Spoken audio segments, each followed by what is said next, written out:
70-ке жуық оқу орындарына немесе ішкі істер академиясына, басқа да оқу орындарға тегін түсуге мүмкіншілік берілді. Жақсы әскери дайындығын көрсетсе, осындай мүмкіндіктер беріледі.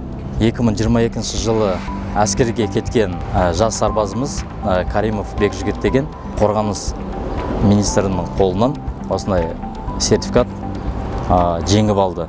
Бекжігіт Каримов служил в Таразе. Став обладателем гранта в ВУЗе, юноша решил связать свою судьбу с профессией военного. Өзімді белсенді жерден көрсетіп, қазіргі таңда қорғаныс министрі тарапынан 988 бұйрығы бойынша әскери жоғарғы оқу орындарына және де Қазақстанның жоғарғы оқу орындарына білім алуға тегін мүмкіншілік алдым. Бұл оқуға мен өз еркімен түсуге талпындым, бірақ оқуға түсу мерзімін өткізіп алғаннан кейін мен үлгермей әскерге шақырту алдым.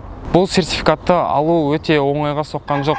Өйткені бір жыл бойы бізді жауынгерлік дайындықтан, медициналық дайындықтан, атыс дайындығынан және де дене даярлығынан жоғарғы балға ие болғандар ғана әскери борышын өтеп, жоғарғы оқу орындарына түсуге мүмкіншілік алады. Менімен бірге әскери борышымды өтеп жүрген көптеген жас сарбаздардың арасында өзімді осындай мүмкіншілікке ие болған үшін өте қуаныштымын. Және де бұндай мүмкіншіліктерді бүкіл Қазақстанның азаматына тілеймін.